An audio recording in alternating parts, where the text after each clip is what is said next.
Selamat pagi Bapak Ibu dan Saudara yang kasih Tuhan. Mari kita melanjutkan pembacaan firman Tuhan di Salam Pagi hari ini dengan membaca dua pasal, yaitu Mazmur 114 dan Mazmur 115. Pada waktu Israel keluar dari Mesir, kaum keturunan Yakub dari bangsa yang asing bahasanya, maka Yehuda menjadi tempat kudusnya, Israel wilayah kekuasaannya. Laut melihatnya lalu melarikan diri, sungai Yordan berbalik ke hulu, gunung-gunung melompat-lompat seperti domba jantan, dan bukit-bukit seperti anak domba.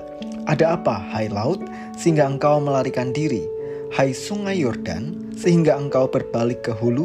Hai gunung-gunung, sehingga kamu melompat-lompat seperti domba jantan? Hai bukit-bukit, sehingga kamu seperti anak domba? Gemetarlah hai bumi di hadapan Tuhan, di hadapan Allah Yakub, yang mengubah gunung batu menjadi kolam air, dan batu yang keras menjadi mata air.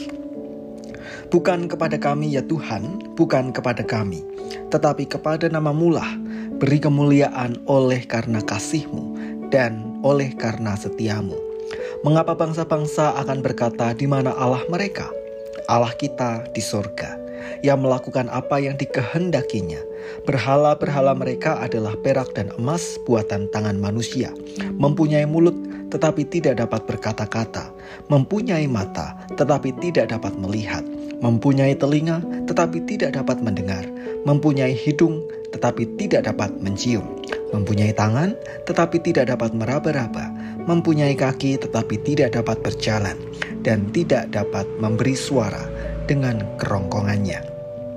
Seperti itulah jadinya orang-orang yang membuatnya dan semua orang yang percaya kepadanya. Hai Israel, percayalah kepada Tuhan. Dialah pertolongan mereka dan perisai mereka. Hai kaum Harun, percayalah kepada Tuhan. Dialah pertolongan mereka dan perisai mereka. Hai orang-orang yang takut akan Tuhan, percayalah kepada Tuhan. Dialah pertolongan mereka dan perisai mereka. Tuhan telah mengingat kita.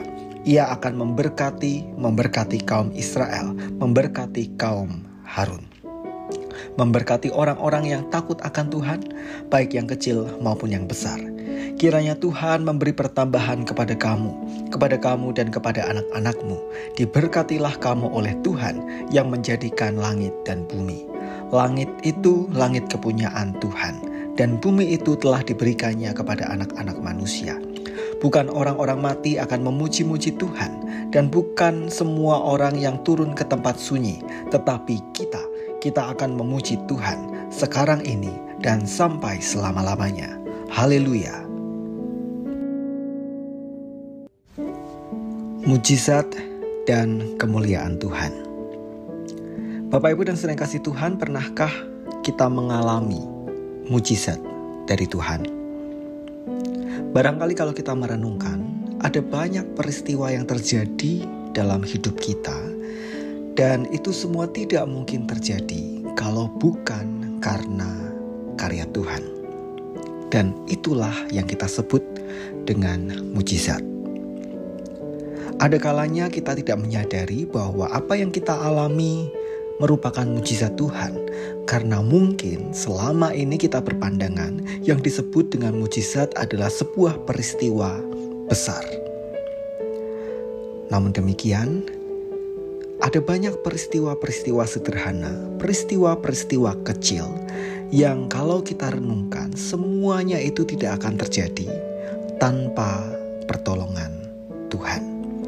Seperti ketika kita diizinkan bangun dari tidur kita di pagi hari ini. Ketika kita melangkah keluar rumah untuk beraktivitas, mengerjakan tugas tanggung jawab kita seharian nanti dengan sehat. Atau ketika kita nanti malam menikmati istirahat dengan tidur yang nyenyak. Semua yang kadang kita anggap sebagai sebuah rutinitas yang berhari-hari kita lakukan, kita anggap bukanlah mujizat. Padahal kalau kita merenungkan, semua itu bisa terjadi karena Tuhan yang mengizinkan kita, Tuhan yang menolong kita untuk menjalani hari ini dengan semua yang memang seharusnya kita lakukan. Dalam teks kita digambarkan bangsa Israel yang mengalami mujizat Tuhan, yang pertama adalah ketika mereka keluar dari Mesir. Keluar dari Mesir, seolah-olah kita anggap sesuatu yang biasa-biasa saja.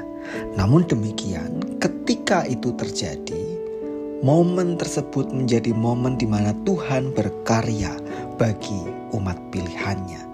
Setelah melewati 10 tulah, mereka diizinkan oleh Mesir untuk keluar dari sana dan menuju tanah perjanjian. Lalu yang kedua adalah peristiwa Laut Teberau.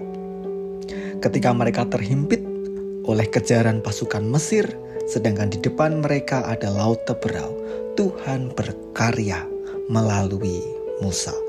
Maka terbelahlah Laut Teberau sehingga bangsa Israel dapat menyeberanginya dan selamat dari kejaran pasukan Mesir. Bapak, Ibu, dan saudara kasih Tuhan, mari kita merenungkan. Ada banyak hal yang terjadi dalam hidup kita dan itu adalah mujizat. Yang pertama adalah karena peristiwa itu tidak mungkin terjadi tanpa campur tangan Tuhan. Dan yang kedua, peristiwa itu Tuhan izinkan terjadi sebagai bukti pertolongannya kepada kita, khususnya ketika dalam situasi yang genting atau mendesak. Dan itu menjadi karya Tuhan yang Tuhan nyatakan bagi kita. Maka jika kita diizinkan mengalami peristiwa itu semua, sesungguhnya bukan terjadi karena kekuatan kita sendiri, tetapi terjadi dari tangan Tuhan. Mari kita berdoa. Tuhan, kami mengucap syukur karena Tuhan begitu menyertai dan memberkati kami. Engkau berkarya bagi kami, bahkan melakukan banyak mujizat yang seringkali tidak kami sadari. Maka tolong kami Tuhan agar kami terus menjadi umat Tuhan yang setia, karena kami menikmati karya Tuhan yang Tuhan nyatakan setiap waktu kepada kami. Dan biarlah kami terus memuliakan Tuhan atas karya tangan Tuhan dalam kehidupan kami. Kami menyerahkan kegiatan kami sepanjang hari ini.